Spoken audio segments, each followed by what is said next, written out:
जय हिंद। नमस्कार साथियों, आप सभी लोगों का मोस्ट वेलकम है आज के इस नए क्लास में।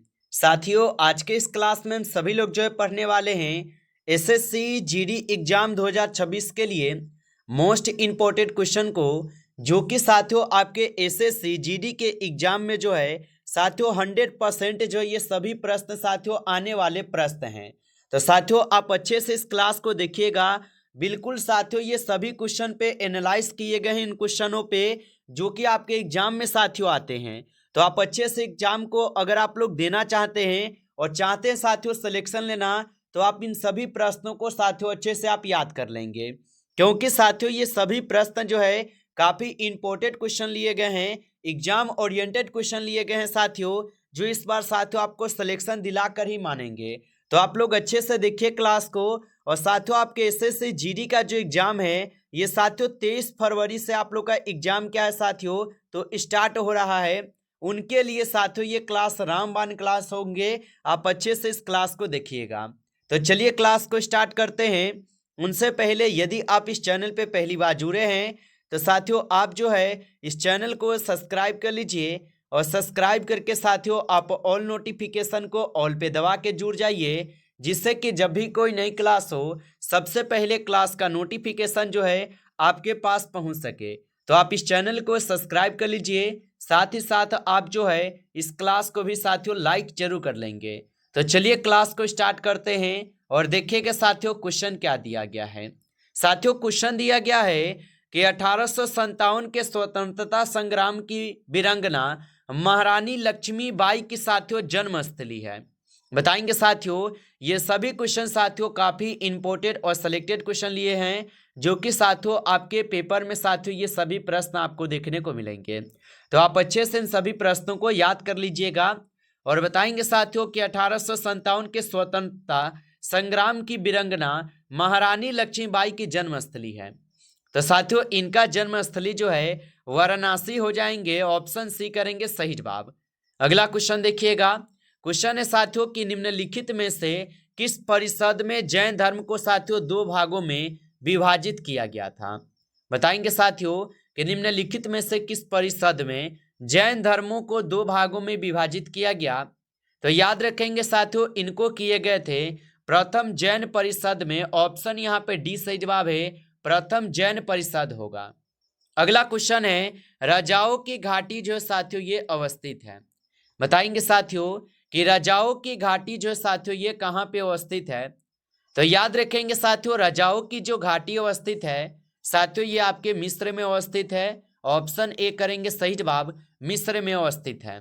अगला क्वेश्चन है साथियों कि भारत का पहला made in India circular robot SSI Mantra किस राज्य में स्थापित किया गया। तो भारत का पहला made in India surgical robot SSI Mantra किस राज्य में स्थापित किया गया। तो साथियों महाराष्ट्र में किया गया, ऑप्शन डी सही जवाब है, महाराष्ट्र में किया गया। अगला क्वेश्चन है कि निम्न में से किस राज्य में समुद्र पर भारत के पहले ग्लास ब्रिज का उद्घाटन किया गया। बताएंगे साथियों निम्न में से किस राज्य में समुद्र पर भारत के पहले ग्लास ब्रिज का उद्घाटन किया गया। तो साथियों ये किए गए हैं तमिलनाडु में, ऑप्शन यहाँ पे 20 क्वेश्चन का सही जवाब है तमिलनाडु में। अगला क्वेश्चन है कि भारत का राष्ट्रपति किसका एक अभिन्न भाग है। बताएंगे साथियों कि भारत का राष्ट्रपति किसका एक अभिन्न भाग है। तो याद रखेंगे साथियों भारत के जो राष्ट्रपति है ये संसद के अभिन्न भाग है, ऑप्शन ए यहाँ पे सही जवाब है। अगला क्वेश्चन है उत्तरी अमेरिका के शीतोष्ण घास स्थल किस नाम से जो है साथियों जाने जाते हैं। बताइएगा साथियों तो उत्तरी अमेरिका के शीतोष्ण घास स्थल किस नाम से जाने जाते हैं। तो याद रखेंगे साथियों ये प्रेयरी के नाम से जाने जाते हैं, ऑप्शन डी सही जवाब है, प्रेयरी के नाम से। अगला क्वेश्चन है कि आगरा शहर की स्थापना की थी। बताएंगे साथियों आगरा शहर की स्थापना किसने की थी। तो याद रखेंगे साथियों आगरा शहर की जो स्थापना किए थे ये सिकंदर लोदी किए थे, ऑप्शन यहाँ पे डी सही जवाब साथियों, सिकंदर लोदी किए थे। अगला क्वेश्चन है कि नमक का रासायनिक नाम है। बताइए साथियों नमक का रासायनिक नाम क्या होगा। तो याद रखेंगे साथियों नमक के रासायनिक नाम जो है यहाँ पे साथियों आपके हो जाएंगे सोडियम क्लोराइड, ऑप्शन ए यहाँ पे आपका सही जवाब है। सोडियम क्लोराइड जो साथियों ये नमक का रासायनिक नाम है। अगला क्वेश्चन है साथियों कि ग्रेट अर्तिजियन बेसिन किस देश में अवस्थित है? बताएंगे साथियों। तो ग्रेट अर्तिजियन बेसिन किस देश में अवस्थित है? तो साथियों ये अवस्थित है ऑस्ट्रेलिया में। ऑप्शन बी सही जवाब है, ऑस्ट्रेलिया में होगा। अगला क्वेश्चन है कि पहले वित्त आयोग का गठन कब हुआ था? चलिए बताएंगे साथियों कि पहले वित्त आयोग का गठन हुआ था। तो साथियों पहले वित्त आयोग का जो गठन है ये 1951 ईस्वी में होता है। ऑप्शन यहाँ पे बी सही जवाब है, 1951 ईस्वी में होता है। अगला क्वेश्चन है कि पंडित शिव कुमार शर्मा किसके प्रतिपादक थे? चलिए बताएंगे साथियों।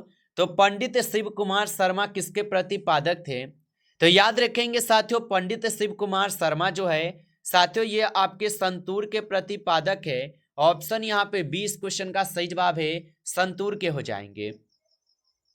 अगला क्वेश्चन है कि निम्नलिखित में से किस क्षेत्र के लिए प्रतिवर्ष मूर्ति देवी पुरस्कार जो साथियों दिया जाता है? चलिए बताएंगे साथियों निम्नलिखित में से किस क्षेत्र के लिए प्रतिवर्ष मूर्ति देवी पुरस्कार दिया जाता है? तो याद रखेंगे साथियों ये आपके साहित्य के लिए दी जाती है। ऑप्शन ए सही जवाब है। अगला क्वेश्चन है कि नोबेल पुरस्कार प्रतिवर्ष कहाँ बांटे जाते हैं? बताएंगे साथियों। तो नोबेल पुरस्कार साथियों प्रतिवर्ष कहाँ बांटे जाते हैं? तो याद रखेंगे साथियों नोबेल पुरस्कार जो है साथियों प्रतिवर्ष बांटे जाते हैं स्टॉकहोम में। ऑप्शन यहाँ पे 20 सही जवाब है साथियों, स्टॉकहोम में। अगला क्वेश्चन है साथियों कि निम्नलिखित में से कौन पुरातात्विद मोहनजोदड़ो के साथियों यहाँ पे उत्खनन से संबंधित है? बताएंगे साथियों निम्नलिखित में से कौन पुरातात्विद मोहनजोदड़ो के उत्खनन से संबंधित है?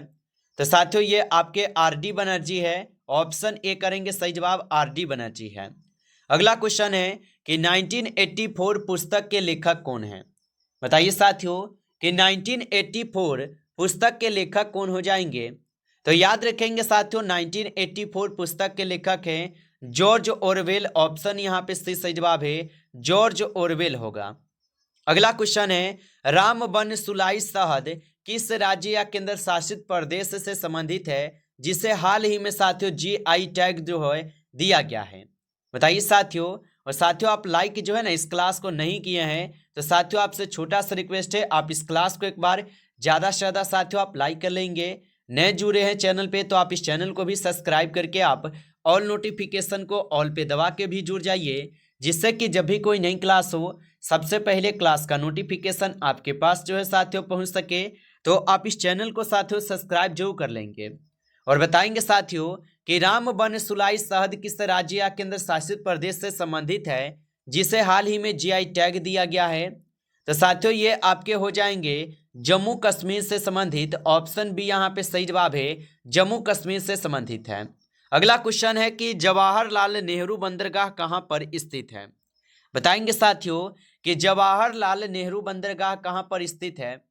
तो याद रखेंगे साथियों जवाहरलाल नेहरू बंदरगाह जो है ये मुंबई में स्थित है। ऑप्शन सी सही जवाब है, मुंबई में स्थित है। अगला क्वेश्चन है लक्षद्वीप में साथियों कितने द्वीप समूह हैं? चलिए बताएंगे साथियों कि लक्षद्वीप में कितने द्वीप समूह हैं? तो याद रखेंगे साथियों लक्षद्वीप में जो है कुल साथियों आपके 36 द्वीप समूह हैं। ऑप्शन सी सही जवाब है, 36 द्वीप समूह हैं। अगला क्वेश्चन है कि जैन तीर्थंकरों की जीवनियां साथियों मिलती है। चलिए बताएंगे साथियों कि जैन तीर्थंकरों की जीवनियां मिलती है। तो साथियों जैन तीर्थंकरों की जो जीवनियां है साथियों ये आपके भगवती सूत्र में मिलते हैं। ऑप्शन ए यहाँ पे आप लगा रहे हैं तो सही जवाब है, भगवती सूत्र में मिलते हैं। अगला क्वेश्चन है कि संविधान के प्रारूप पर कितने दिन जो साथियों बहस हुई थी? चलिए बताएंगे साथियों कि संविधान के प्रारूप पर कितने दिन बहस हुई थी? तो याद रखेंगे साथियों यहाँ पे इस क्वेश्चन का सही जवाब ऑप्शन ए हो जाएगा, 114 दिन बहस हुआ। ऑप्शन ए सही जवाब है, 114 दिन बहस हुए थे। अगला क्वेश्चन है कि राज्यसभा में सीटों का आवंटन किस अनुसूची में है? चलिए बताएंगे साथियों। तो राज्यसभा में सीटों का आवंटन किस राज्य में किस अनुसूची में है? तो याद रखेंगे साथियों ये आपके चौथे अनुसूची में आते हैं। ऑप्शन सी सही जवाब है, चौथे अनुसूची में। अगला क्वेश्चन है साथियों यहाँ पे कि लोक लेखा समिति में कितने सदस्य होते हैं? बताइए साथियों कि लोक लेखा समिति में कितने सदस्य होते हैं।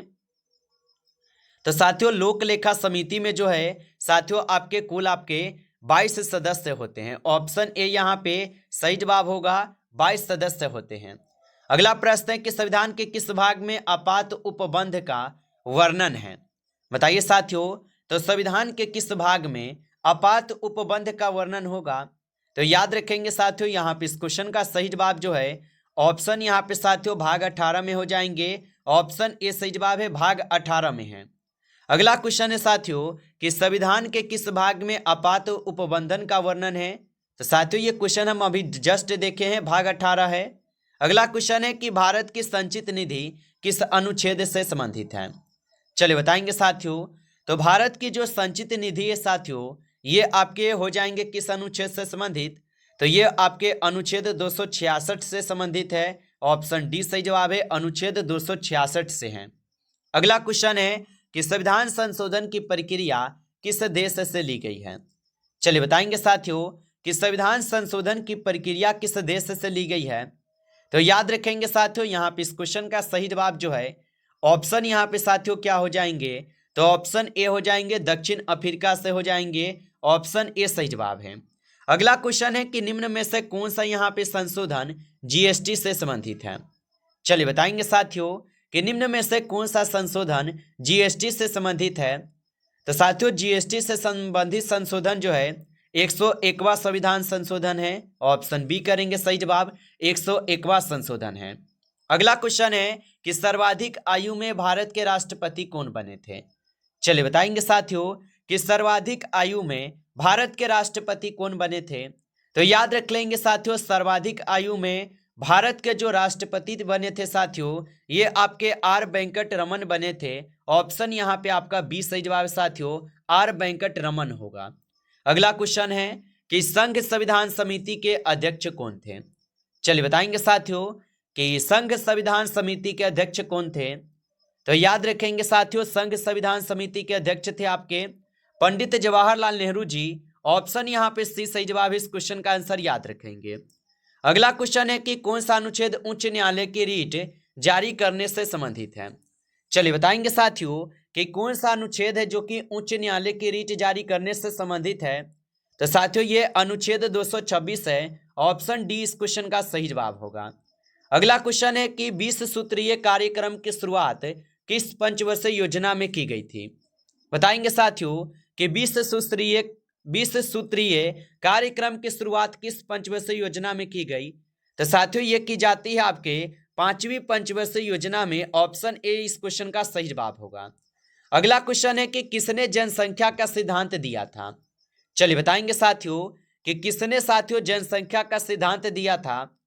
तो साथियों मोल्थस जो है ये जनसंख्या के सिद्धांत दिए थे। ऑप्शन डी सही जवाब है, मोल्थस हो जाएंगे। अगला क्वेश्चन है कि डेनमार्क की संसद का साथियों क्या नाम है।